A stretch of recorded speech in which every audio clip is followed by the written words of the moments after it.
Well, hello folks, and welcome to episode 229 of Retropower Uncut, and I've managed to get the number of the episode correct finally after about 3 takes of that bit, so hopefully we'll go uncut from now. Here we are, and I'm standing under the front of a BMW E46 M3, which you saw arrive last week. Mark's been busy on this. I'm going to let him fill you in on what he's been doing, but I'll just let you know the reasons why we're doing it. We covered it briefly last week, but we are building a BMW E9, of which more in a moment. But we wanted to fit that with an E46 M3. I'm not going to try and say the full engine code. I know it's an S54. I can't remember the suffix on that code, but the S54 engine from this E46 M3, along with the transmission. Now, complication is this is an SMG transmission. We want a manual transmission. However, there are actually pros and cons to buying the SMG. The SMG internals tend to be in much better condition for rebuilding than the manual transmissions, just because they haven't been operated by a human, and the transmission is fairly easy to convert to manual. It's something we've done before. It's only a very small amount of machining to put some detemp plungers into the transmission, and then some parts which are widely available from BMW to do the conversion. So actually, if you're rebuilding the transmission anyway, having an SMG as a start point is not such a bad idea. Anyway, that's the engine and transmission. We were toying with the idea of using the rear axle. The customer had mentioned an interest in using the rear axle in the E9. I was pretty sceptical about that, and some measuring up and having a look has confirmed that scepticism. I noticed a couple of comments on last week's video mentioning the rear axle. It's not a very good idea. We could do a full floor pan change into the E9, but that was never the plan for this project. But to try and put the E46 rear end in a car that's not going to have a roll cage would be not the best idea. None of the structural elements of the E9 lend themselves to mounting an E46 rear axle assembly. It mounts in a totally different way and puts stresses into the car in totally different positions, and there is basically no structure in the right place in the E9. So yes, you could do it, but it would be very poor engineering practice to try and do it without completely revising the entire floor structure of the car. And at that point, it would be a better idea to do a floor pan swap, which is not what we're doing in this case. So we're not using the rear end. However, I have got some parts which have now been collected from Tim Pollock. Thank you, Tim, at Classic BMW Spares down in Long Buckby, not too far from here, just between here and Northampton. So we now have the requisite donor parts to carry out the rear end conversion that we are going to do on the E9. So I'll pick up on that in a moment when we're actually next to the car. The other major component that we want from the BMW is the front axle assembly, if you like. The cross member, the wishbones, the uprights, the struts, and the hubs, and all of the front end parts, and potentially the brakes as well. Now, obviously, a lot of those parts will just be replaced with new. So the actual cross member won't, but nearly every other part, and the hubs probably won't, but nearly every other part there would be replaced with a new part anyway. However, we do need some second-hand dirty parts to use for our dry build to actually build the car around initially. If we buy brand new parts, we tend to then scratch them, damage them, whatever, during the dry build and have to refurbish them all anyway. So what it's better to do is get the second-hand parts from a donor vehicle or bought second-hand from a breakers, etc., do the dry build with those parts and then replace them with new when we actually do the final build of the car, which is generally how we work. So although we're taking these parts off the M3, obviously a lot of those will be replaced, but we do need them now anyway. So again, it does make sense to buy the entire donor car. Given that the cost of this donor was only slightly more than just buying the engine and transmission, it makes sense to buy the entire donor car to achieve what we're trying to achieve. There'll probably be a few, not very many, but a few saleable parts off it. You always have to weigh up the cost of the time to remove the parts versus the value of them in terms of the total value for the customer. Customer owns the car, it's their choice what to do with it, but obviously if we have to remove parts to sell, then the value of those parts has to be significantly higher than the cost of removal, otherwise the customer's worse off. So when people say, oh, what are you doing with these parts? If you want to come and remove them and pay us for them, that's great, but if we have to remove them on our clock, then the customer would need to cover that time, and suddenly those parts don't seem such good value. Always worth bearing in mind when thinking about things like this from a commercial point of view rather than building it in your garage at home point of view. However, we're very happy that it was a good idea to get a complete donor. So that's what's going on there, but I'm going to let Mark talk about that in a little bit when he does his body shop bit and go into detail about what he's actually been, the process he's been going through on that. As we're walking past it, we're going to talk a little bit about the E-Type. We have the replacement front cradle, or bonnet and radiator carrier from Martin Roby Spares. These are, we mentioned this before, there was some damage to this tube on the original one and some damage to the radiator carrier. I believe these are actually made in chrome moly steel, so I was conscious of the fact that by the time I've got a piece of chrome moly tube sourced, folded up the bottom section, made that, cut the old one up, repaired it, put it all back together again and brazed it all back together, it would cost more than just buying the new part from somebody that makes them anyway, so we've just bought the part from Martin Roby's. Martin put that on yesterday so that we can do a bit more work on the front of the car. So that's all good. And then the other progress on this has been at the rear, where we're working on the rather James Bond-esque flip-up number plate. I think we've mentioned it before, but it's all starting to come together a little bit now. You may recall we've got this part, which is going to be a billet part, which we've got some revisions to do to, but that basically mounts in there like that. That's going to carry the emergency boot release pull, which goes in there, which is a locked pull. It's actually a Jaguar part, a reversing camera in there, and a magnetically attached charge point that goes on, trickle charge point that goes on there. All of that's going to be behind the number plate. The number plate's going to be mounted on this, which is going to go across there. And this is a piece which is actually quite complex to make. What we've done is we've brazed some lengths of brass into the back of the car inside here. You can't see them now, but in here, roughly an inch long, there's two lengths of brass which is bored to 5mm diameter internal. And it's 10mm diameter external. That's bored through the corners of there, exactly level to the top of the aperture. And then we're going to have two pins that go through those brass bores, two 5mm pins that go through those brass bores, and then they are going to grub screw into, which is what I'm just working on now, they're going to grub screw into this stainless steel tube. This is stainless steel, the pins are stainless, the pivots are brass, so everything has to be non-corrosive really here. All of the moving parts have to be non-corrosive. This is mild steel, but obviously this will be zinc sprayed and coated. The issue is that we can't, any of the pivoting parts need to be non-corrosive. So the pins will go inside this tube, through the brass bush, and then on the other end we'll have cranks on, one which will be attached to a return spring, and on this end one will be attached to a central locking solenoid, so that when you put the car into reverse, the number plate will flip up and allow the reversing camera to operate, but when you're driving normally the number plate will be down and you won't be able to see any of that, and it'll look neat and tidy. That's the plan. So it's just effecting that plan in a very, very, very tight space, and that's the challenge. Making all those pivots would be easier if we had lots of space. We don't, so they've all got to be incredibly compact and fit into a very tiny bit of room, and it is quite a fiddly job. But we are getting there with that now. I've pretty much got everything laid out. Matt's done a lovely job of making the back plate and got that stainless tube all TIG brazed onto it. We're attaching the stainless to the mild using Sifsil copper 968 rod, which is a TIG brazing rod. It's a silicon bronze, which is basically copper with a tiny bit of silicon in it and a tiny bit of manganese, I think, but it's basically copper. So that's attached. That's very good for attaching stainless to mild steel. Just as an aside for anybody doing that, if we ever attach stainless to mild, we usually use Sifsil copper 968 rod, which is a almost pure copper rod, silicon bronze rod, and it's really good for that job. So that's the number plate progress on that, and Matt is now working on this piece here, which is a cross member that we're putting in. Originally, in these E-types, there was a box which is sort of thrown in the front of the car, but there was a trim piece made in steel and then carpeted, which formed a sort of box in what would be the rear seat area, which had some storage in it and generally just trimmed that part of the car neatly. We didn't want to use that just because of some of the dimensions of it we weren't very happy with, so we're actually making a new piece that we think looks a bit more aesthetically pleasing, and Matt's made a start on that. He's doing a lovely job of it.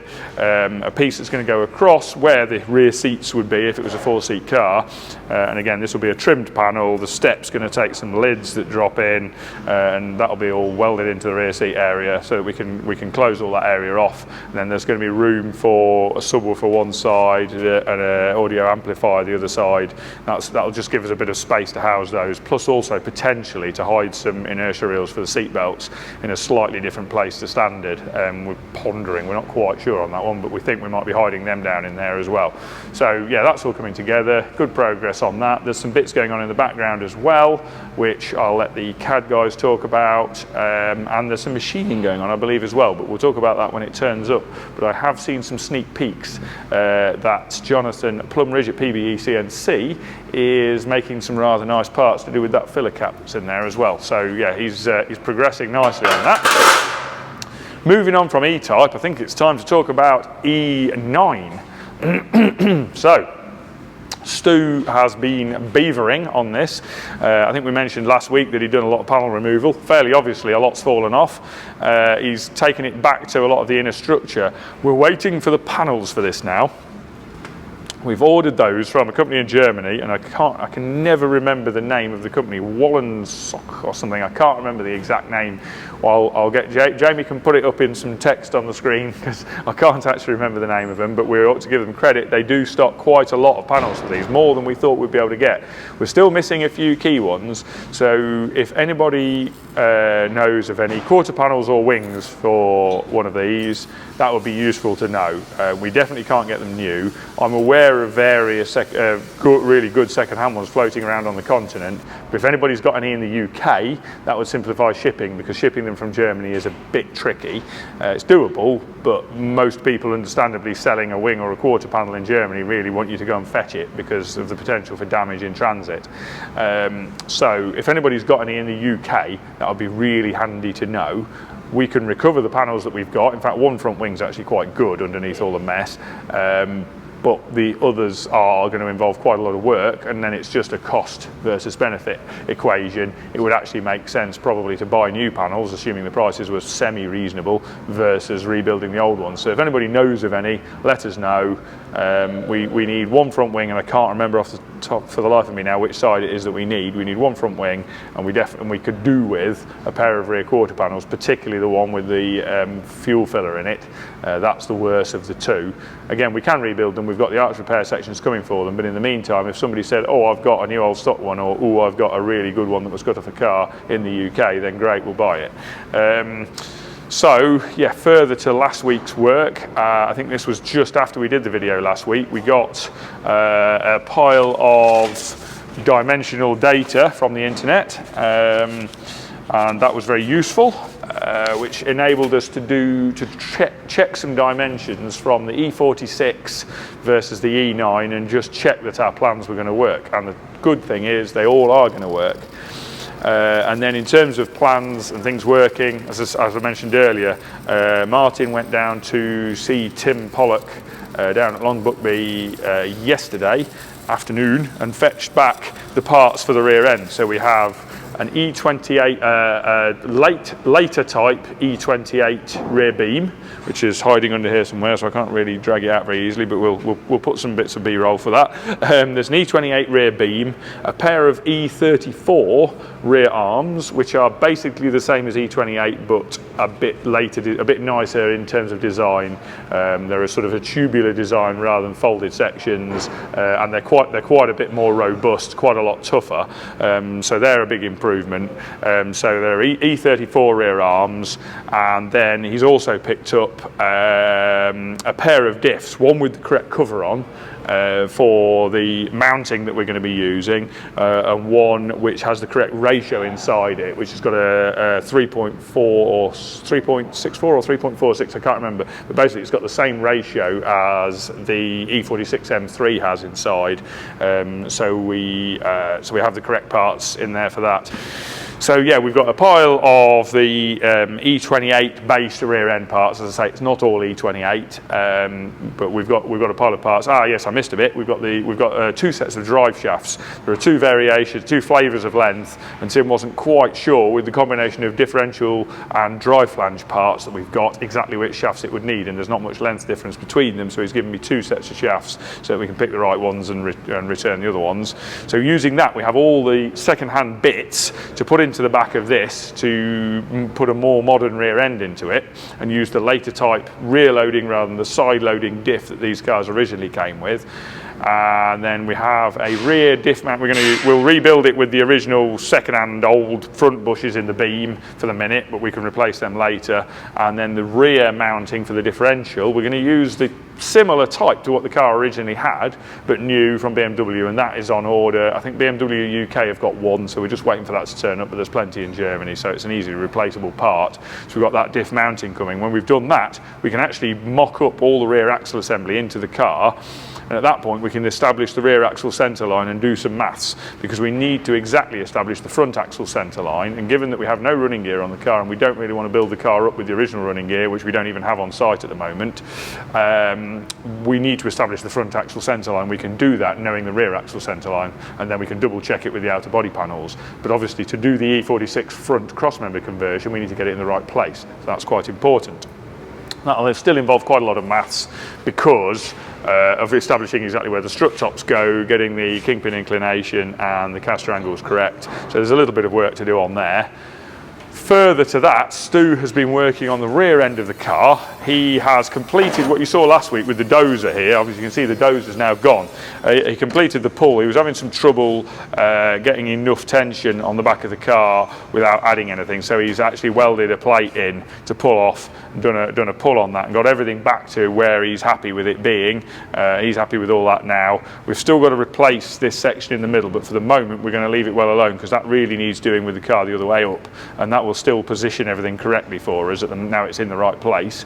So Stu's moved on to doing some of the initial panel repair that he can do before we get the panels, which is starting to repair this rear scuttle area where we've got quite a lot of rot to contend with, and I don't think we have complete repair panels for this, so he's just set to on making up the sections he needs for this, and I think then he's probably going to move on to making up the reinforcer that we talked about. We're putting a box section across here to reinforce the diff mounting, and we're actually going to put some little rails that go from the cross axle box here around the corners between the inner arch and the boot floor here. We're going to put some quite slender little chassis rails around there to just stiffen up the junction between the floor and the inner arch, and also tie into the rear diff mount nicely there as well, and just beef up that area. We will be modifying the rear turrets as well. They'll be coming out and being modified to work with the new rear suspension setup for the coilovers that will be on that. So that's what's going on there. A thank you to an email that I had from, I've forgotten his surname, but a man called Bo in the USA, who sent me an email with some very good points about these, and he picked up that we'd already picked up on a lot of the key areas of weakness, but he did point one out which I'm sure we would have seen later on, but I have to say I hadn't seen at the point he pointed it out, which is that the front chassis, he said the rear end, the reinforcements we're talking about, great. The front end, beware, in his experience, the front chassis rails are very, very weak, and their attachment to the body structure is pretty poor, and he's exactly right, it is extremely poor. We were aware that the touring car E9s had a gusset added in the engine bay, and it's in the homologation documents. There's a gusset added between the chassis rail and the bulkhead, just like a Mark II Escort has for rally preparation. The Escorts were homologated with a triangular gusset box between the chassis rail and the bulkhead. Well, these had the same for the racing cars. However, looking at it, it's still incredibly weak. It's basically adding a bit of structure between two weak bits. Makes them both slightly stronger, but it's still really weak. What the interesting bit is that there is no structure that ties the chassis rail out to the sill on these cars at any point near the front of the rail. There's a big box that the seat sits on, which ties the top of the floor above the rail out to the inner sill, which is great. So the back of the rail is quite well contained, and Bo mentioned that he'd seen cars done where the rails were extended rearward. I don't see any value in doing that, because you're extending the rail to an area of the car which has no structural benefit anyway, in that the rear end is all really tied into the back ends of the sills, so all the strength needs to be outboard there. So tying the rails in there probably doesn't bring any benefit, and the seat boxes transmit the tail end load from the rails into the inner sill anyway, so that works very well. But the front is incredibly weak, and it was I'm very grateful for that email to to point that out to me, because it means we can put a plan in action now rather than a bit later on when we actually spot it. So what we're going to do is make outriggers that go from the outer face of the chassis rails, just where the bulkhead kicks down and goes under the floor. We're going to put outriggers from the outer face of the chassis rail across, and then on the outer end of those outriggers we'll probably A, have a jacking point, and B, have an upwards return flange that will come up through a slot and basically onto the inner face of the inner A post. So it'll tie the A pillar across to the sill at the base of the A pillar. It's a structure that anybody, I'm very familiar with them, other people may or may not be. Opel Mantas and Opel Asconas had a very similar structure, and it's very common, and I believe some Mustangs had that structure added later on. The bigger engine, more powerful variations of 1960s Mustangs had similar. It's basically a common area to reinforce. I mean, most cars basically have that structure, because it's a key point to tie the cantilevering load on the rail into the end of the sill, given that most of the rear end of the car's loads are carried through the sill. So it's a logical point to do, and we'll be adding that as a new bit of structure on this. That's the plan going forward there. E46 front, E28-ish rear end, and some bits of reinforcement. We will be stitch welding the shell on this car. We'll be adding extra weld to all the weld seams on this. Again, I think that will make a massive difference on this, because it is quite a weak car. So that's where we're at on that. I think I'm going to skip straight on there to the Aston, and I'm kind of in the right place here to talk about this, because we have pretty much, I'm just trying to think on the fly there without doing a cut.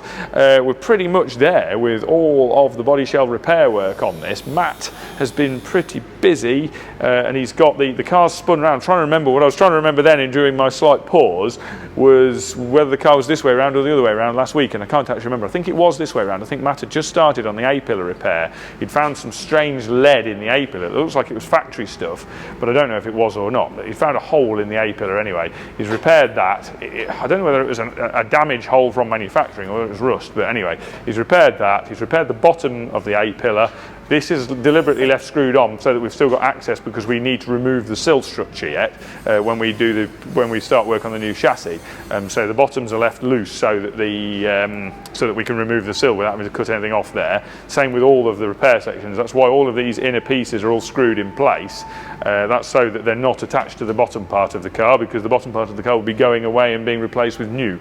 So that's why they are where they are. This pillar was quite badly damaged. It had been pushed in at the side, bent over, and had some rot in it, and had some bad repairs in it. So Matt's taken that pillar off down here, repaired the bottom, and then on the back he's taken the whole pillar off right up here, quite high up, and made a whole new rear for the pillar. Just made that new, beat the front straight, and then made a new rear section, put all that together, done a really nice job of that. And we're pretty much at the point where there are a few little jobs, but there's not much more to do on the body on this before we cut it off all the existing chassis and get it ready to transfer onto the new chassis. But to do that we need to build the new chassis, so that's really going to be the next phase. Now in the background I can hear a lorry being unloaded, and that is a steel delivery from Tamworth Steel, and part of that steel delivery is a number of lengths of 25 by 25 by 2.5 mil RHS, which we will be bracing this body up with. That'll be a bit like we have on here, exactly the same as this.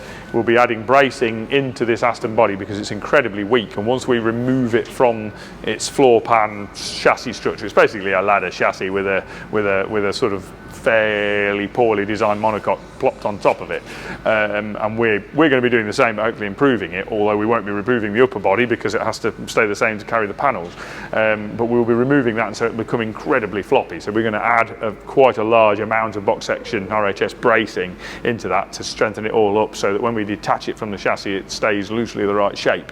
Anyway, I've waffled on long enough about Aston Martins. At that point I think it's probably a good time to hand over to Mark and let him show you what's been going on in the body shop, because the guys have been busy in there, and also he'll probably give you a quick rundown on getting oily with the BMW. So over to Mark. All right, back at this week again. A little bit different start this week. Stripping the M3. As you've seen, it came in last week. So I've had to strip the engine out, suspension out for the E9. James got some footage of it all coming out. I think he's got some good footage of us straight piping the and revving it a little bit. We didn't rev too high, honest.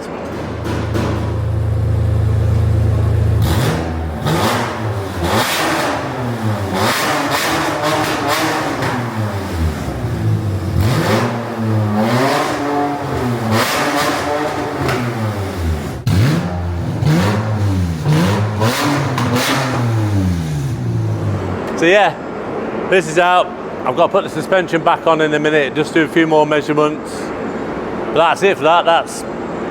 Probably won't need anything more off that. So if anyone wants it, tap us up, you can have it. All right, Jamie, we'll go this way. Give guys a little slap.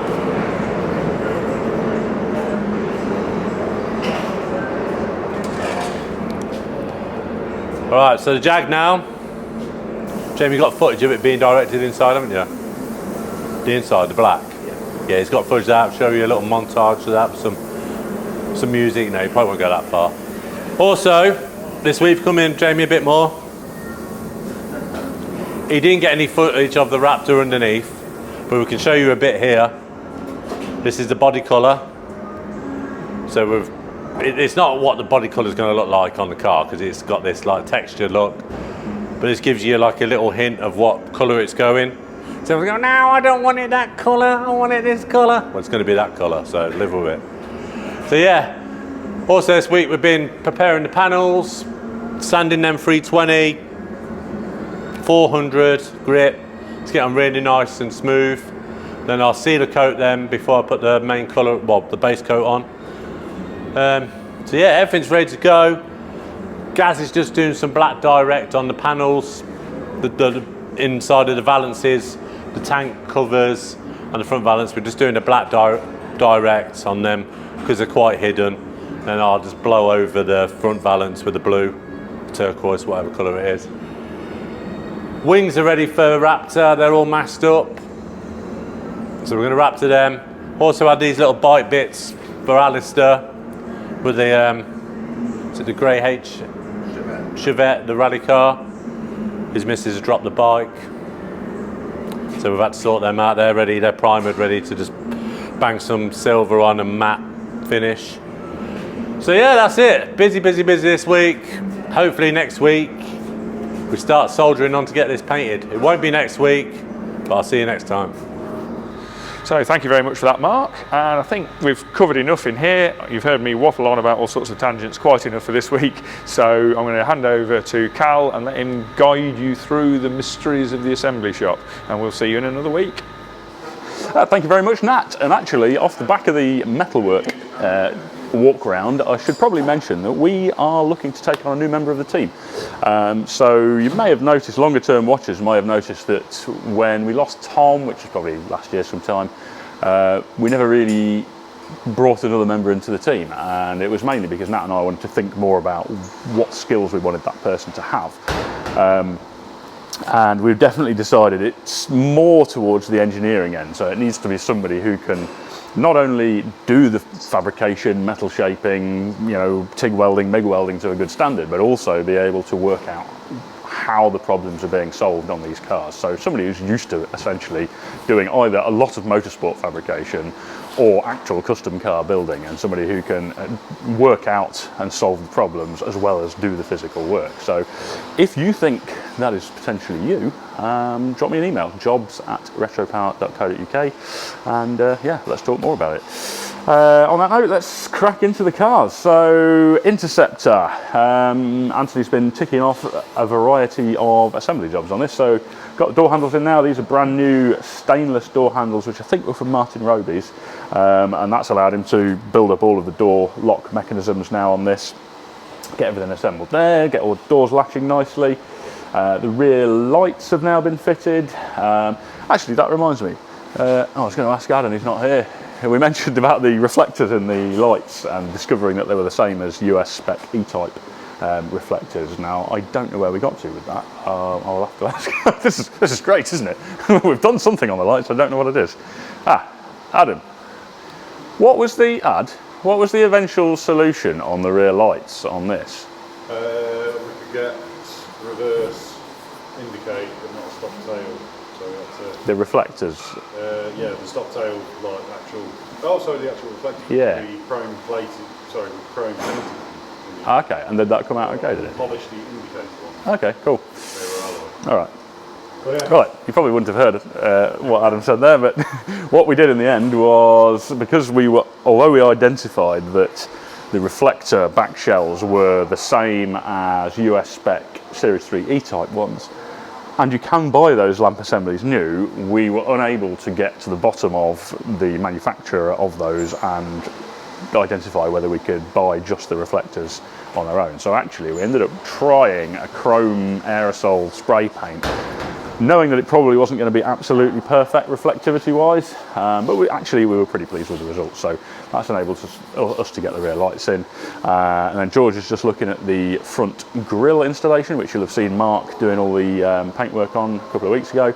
And then I know Luke's been on with a fair bit on this. So actually I'm going to hand over to Luke now to show you what he's been up to. Hi guys, and welcome back to the CAD Lab. It's been a little while, I think 2 weeks since you last had an update from us up here, so I've got a list, otherwise I would never remember anything.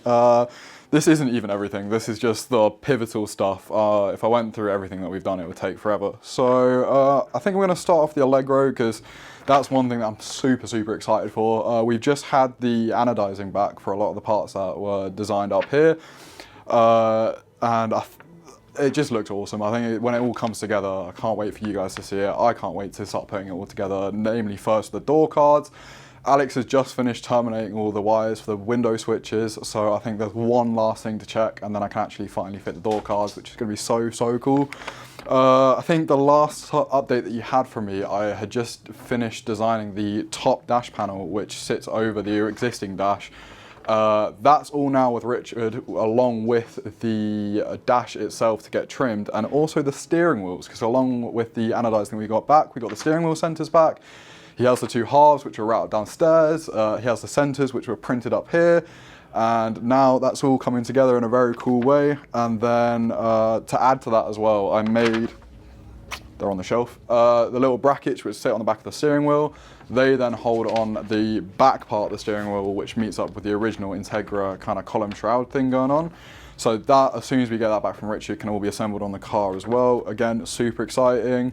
And then staying on Allegro, the HVAC topper. So we're using the original Integra heater unit and HVAC in the car, and that initially came with demonstration. Here's one that I made earlier. That originally came with this thing, sits on top, obviously mates up to the original Integra, isn't going to work in the Allegros, so I basically redesigned this.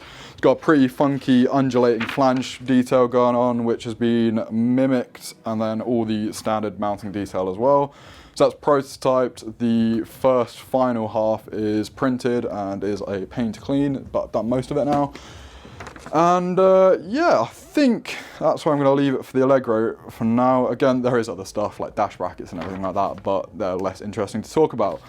Moving on to the Jensen, we have the arch ducts, which again, very cool, something I designed ages ago, but weren't really necessary for the build just yet. So they were made recently. I fitted those on the car, super happy with how they fit. One side did need a little bit of an edit.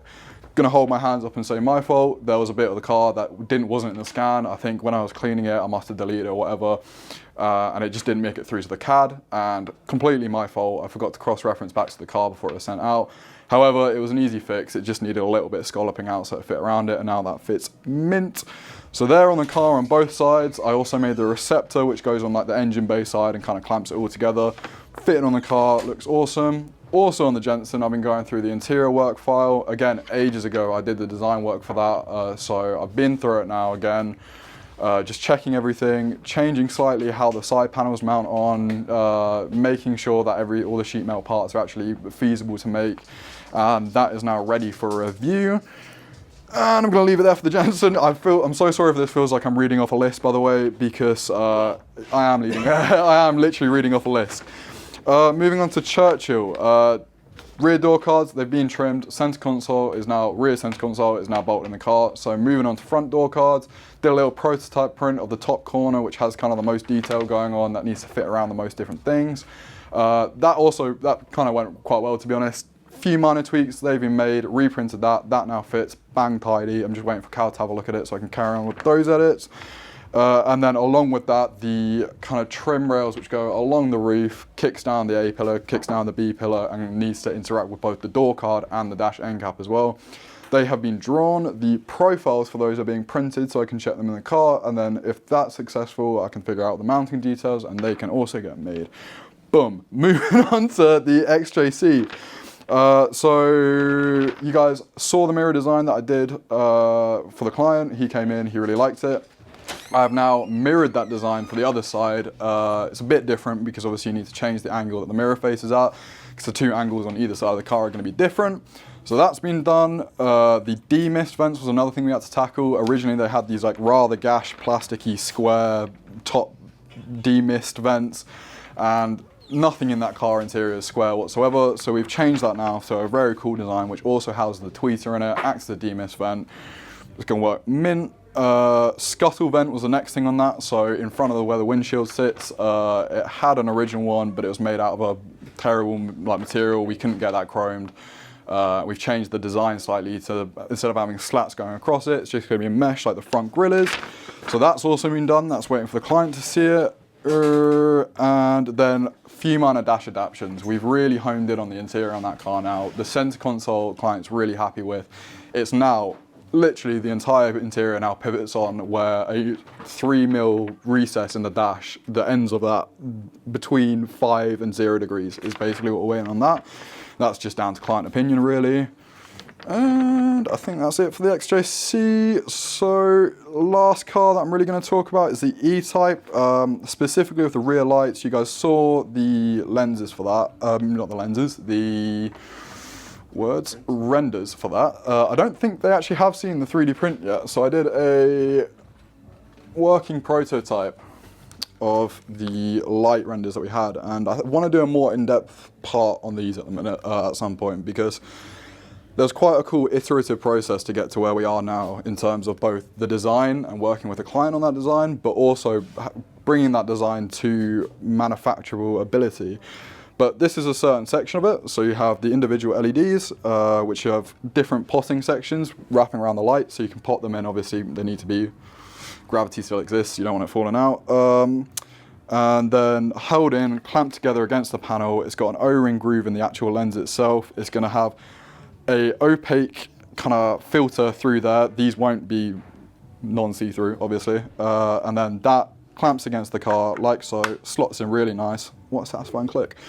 And yeah, I'm excited again to see these come to light. And E-Type, yeah. And then along with the E-Type, we're figuring out the back end. We're now looking at the reverse lights. I think in the original renders, you saw them as little triangles either side of the number plate. Client wasn't too happy with that. So now we're playing around with the idea of using this McLaren/Aston Martin reverse light unit. Again, this might not be where we land up, but I think it's the best option to go for at the minute and at least visualize. That's what I'm working on as we speak. And then, last but not least, the Den stuff. So a super fun job, not difficult, but just fun. The big auger badge. As you can see right here, one of the previous Retropower clients has quite strong links to Nigeria. And I believe that means big boss in Nigerian, and he wanted that on the headrest of his seats. So I got to draw up a really fun little Mercedes rear badge style big auger.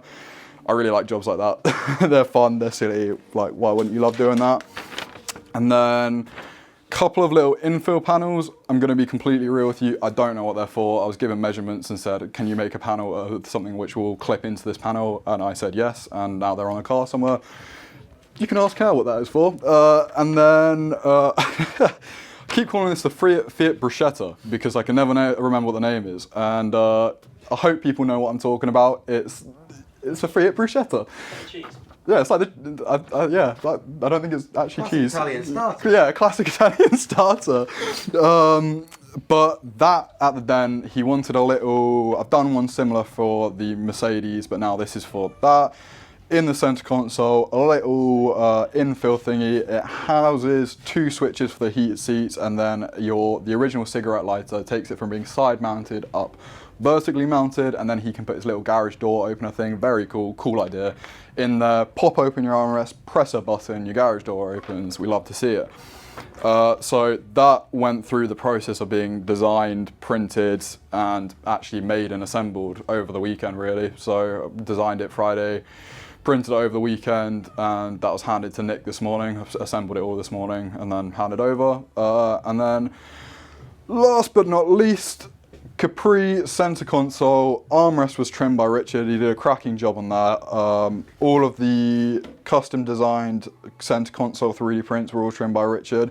And the final piece of the puzzle was this little plate which sits between it. It was originally like a quite shockingly pressed bit of metal. That's now going to be billet.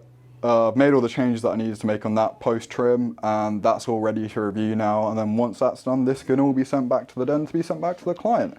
And that's it, guys. I'm going to hand over to George now. He can talk through what he's been doing. Thank you very much, and I'll see you next week. What I've also been on with, which I'll just briefly touch on, is the AC system for the E-Type. I think Cal mentioned it last week, but long story short, we're running, well, funny enough, this here, one I prepared earlier. So this is sitting in the footwell. The beauty with the E-Types is the footwells are really deep. So this is going to go right up against the bulkhead and still give plenty of room for your feet. I think Jamie got some footage this morning of Cal sat in the car, and he was in there twiddling his legs like this and they're not touching it. So, and Cal's quite tall, so that's not going to be a problem in terms of fitment of that respect. And yeah, it's just fitting everything in the car. If anyone who hasn't spent a bit of time with an E-Type, you don't realise how small they are. They have got so little room, like just in general. So fitting an AC system in with the V12 and the heater matrix and just all these different bits and bobs is proving to be a bit more challenging than, well, it's not more challenging than we expected, but it's proving to be challenging. But I think we're getting through it, so I'll be hopping back on with that later on this week, which there might be some footage of that, depending on when I end up getting onto it. We shall see. But yeah, that's what I've been on with. So we'll then hand back to Cal and see you next week. Right, thank you very much, George and Luke, on that one. I'm going to touch on the Escort. So we had the engine out of that. I was mixing oil and coolant. So sent it back to Sherwood, who was absolutely top-notch, incredible service. Pressure tested the engine as a complete assembly, was okay. Took the head and the block apart, pressure tested the head, pressure tested the block, all okay. Reassembled it, put it on the dyno, ran it for quite a number of hours on the dyno, all okay. So it's actually a bit frustrating in that when you're trying to solve the problem, it's always nice to have a really definitive answer to what's caused it, and we didn't really have one there. So thank you very much, Paul Sherwood, for your help on that. We've got the engine back, we've got it back in the car. We ran it up yesterday. What we're doing at the minute is revisiting the oil cooler. So it's got an oil to water heat exchanger in the radiator. And that was our first thought for why it might be mixing oil and coolant. But we pressure tested that before sending the engine to Sherwood, and it was okay. So we thought we haven't definitively checked it with oil in it, with it hot. So we've actually removed the oil cooler from the radiator and blanked off the hole it goes into to actually run it up to temperature with oil going through the cooler, which I think is also so far fine. So we're at a bit of a loss on that as to how the oil has contaminated the coolant. But anyway, we should be able to crack on and start testing that. I mean, if that oil cooler's okay, we'll put that back in, and it can only have been that somehow there was some oil contamination in the cooling system. So bonnet to go back on that, a little bit of interior reassembly to do, and then we should be out road testing and getting that ready to hand over. So that is exciting. And then Churchill, we've been on a couple of things on that. So we're just carrying on with the coolant plumbing. So George has fabricated the remainder of the aluminium pipes for the cooling system in the engine bay. We've done the little H bypass pipe for inside the car. So there's a bulkhead connection where the water lines for the heater matrix come out of the engine through the bulkhead to the Vintage Air heat AC unit in the car. And then there's a little electronic water valve which does the cut off of the water when you're not asking for heat and opens it when you are asking for heat. But because on this engine there is only the one waterway circulating water from the head back to the water pump, and it is that circuit. We need a bypass there so that when you close that valve, it doesn't stop the circulation out of the head. So we've done this on a few cars before. Chevy LSs are similar. We do a little H bypass pipe such that when that valve shuts, the water still circulates around through the H pipe, but when you open the valve, it still circulates plenty of water through the heater. So that's been done. There's something else on this, and I had a total mental block as to what it was. Fan. We were trying to work out whether we could get a bigger fan in there, and we have now identified, frustratingly, a fan that is only available from SPAL USA, not SPAL Europe. So I'm ordering one of those from the USA. It fills the entire radiator but has a slightly slimmer motor on it. And it does have an overall air shifting capacity that's greater than the next smallest one with the bigger motor that is available in Europe. But I don't want to compromise on this. I want to make sure we've maximised the cooling as much as we can. So we're getting that fan in from the States, and as soon as we've got that here, we can do the mount. Then that radiator can go away to be fabricated. And then Allegros. Alex and Steve have been carrying on with the wiring on those. On the brown car, buttoning up loads of the termination work on that. So they've actually taken the door connections through to the point we could do the window switches. And actually it's at the point it could be fired up electrically, and that is exactly what Alex was doing yesterday. So he's powered it all up, and he's been going through various testing stages. Obviously there's not that many components, but he was able to test a few things on that. One of the things he was just going through was the PWM control of the blower fan speed on the HVAC unit, which is working really nicely, so we're very happy with that. He's just been tweaking the frequencies of the pulse width modulation on that, just because it was, with the frequency he originally had, it was a little bit noisy when it was on the lower speeds, but he's dialed that in really nicely now. Otherwise on the Allegro, excitingly, the anodizing stuff has allowed us to start getting quite a lot of things into their final form, as you've seen with what Luke's already mentioned. So yeah, it's very, very exciting for all of us, especially Luke, to start seeing his interior coming together. And speaking of interiors, Richard will speak to you down the den, but before that, I'm going to hand over to Nick, who's going to tell you everything else that's going on down the den. Hello, thank you, Cal. Welcome back to the den. So, really busy workshop again this week. So we're going to go straight over to the ramp in the corner where we've got the MGB in the air.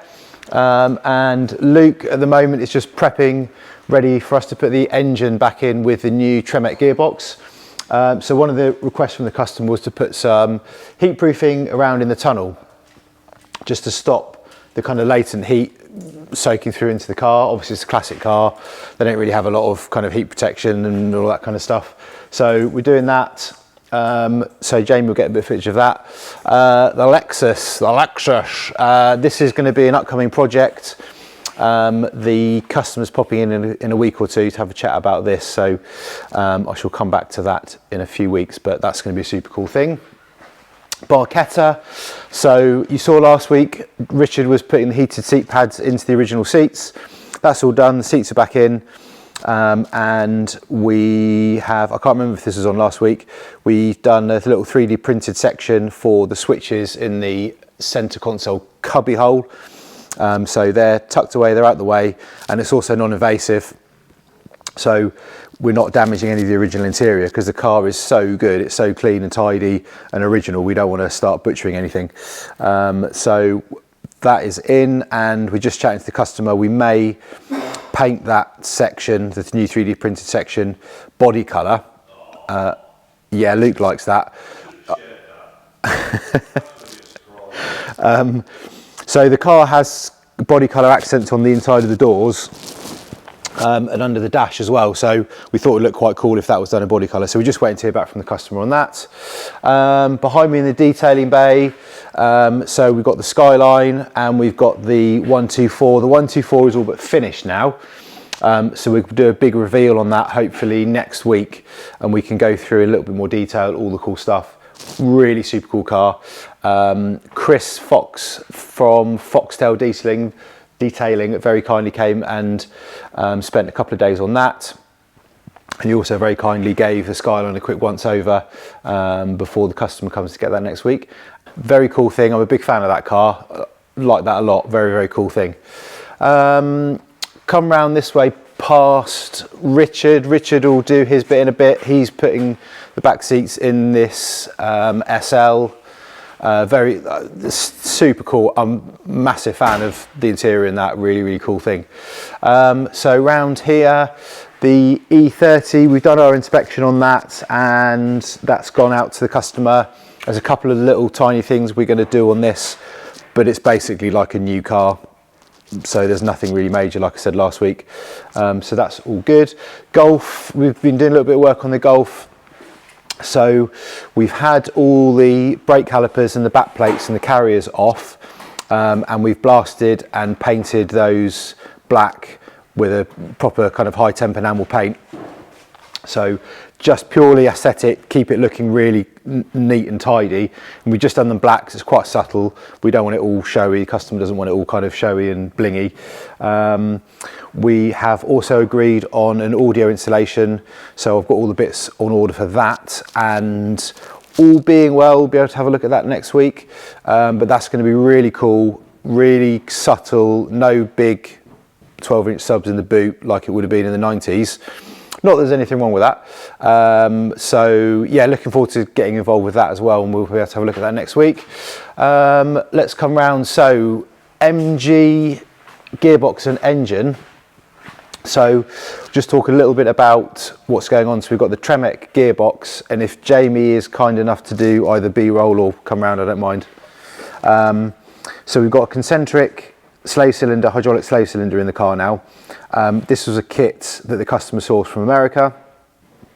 The cylinder and the bearing, everything's great, but they gave us a couple of spaces, like generic spacers, which didn't work for the stack height with the clutch and everything. So we actually turned up our own larger spacer that was specific to the right depth. Also, the way the manufacturer of this kit kind of designed it with the bolt holes and everything was all a bit chonky. It wasn't very nice, to be honest. So we've kind of just upgraded, so it's all a bit more secure, and we've got 3 bolts in there, whereas the original kit they used 1, and then the other 2 were basically going through the spacers into this back plate. It wasn't great, so we've done that. We've got the ATEC hoses secured on the back of the bell housing, going through a bulkhead fitting, and any eagle-eyed viewers tell me what might be a bit interesting about this slave cylinder, because it's something personally I've not come across before. Luke has, I haven't, so that's interesting, but shouldn't be an issue. So that's ready to go back on today. We'll get that dropped in, which should be quite cool. Quattro, we've got rear brake solution for the Quattro now. That I could bore you for hours talking about the rear brakes on this, but I won't. So that's all good, happy with that. Then we had an eagle-eyed viewer last week who spotted in the background the bike, and it is indeed a Gilera Saturno. I won't indulge myself now by talking about it, but maybe another time we'll have a little look at that. Yeah, it's my own bike. I've had it a couple of years, still not on the road, but it's basically all there, so we'll talk about that another time. But no, thank you for spotting that, whoever it was who spotted that. The Lupo, we've got some bits in stock now for the Lupo, so we can get on with getting that ready to be able to finish the inspection. There's a few issues on the front brakes we need to sort out, and there was a broken union on the fuel filter at the back of the car as well, so we've done that. We've got a new bonnet catch because the bonnet catch was broken, so we had to make our way into the bonnet by alternative methods, which we did. So I think that's it from me for now, so I'll hand over to Richard upstairs on interior. How's it, everybody? Good to be back. So what have I been doing? Last week I left off with completely not getting it right, so this week I might as well carry on with that trend, and I'm still busy on these G-Class seats, right? So it's a 500 SL R107 1985 Mercedes, so that was just a joke.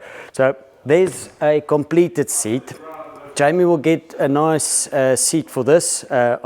He's also got some really nice shots of the back seats, which is now completed and installed, and I'm very happy with them, and everybody that sees them is very happy with them. So yeah, very, very happy. So you can let us know what you guys think. So it's a bit of a spoiler. So now onto the front seats. You'll see all these things. previous cars, I've left one front seat still in its original form and then do one because it's nice to have like a before and after.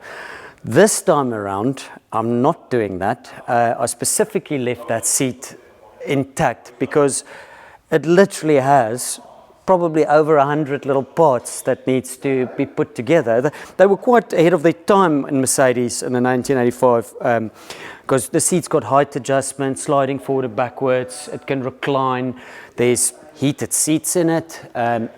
These little, how's this for a heater pad? Because the original's got the fluted design, they just made that, and each individual one slides into. So we'll be doing away with this.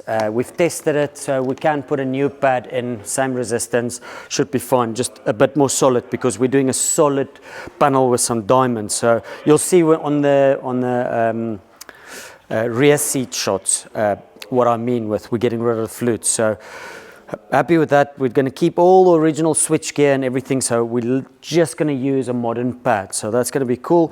So I've kept that together so that I've got a sample to put all these little bits and pieces back together and not mess it up, because each, as you know, each and every bit needs to be in place for this thing to work properly, the Germans, you know.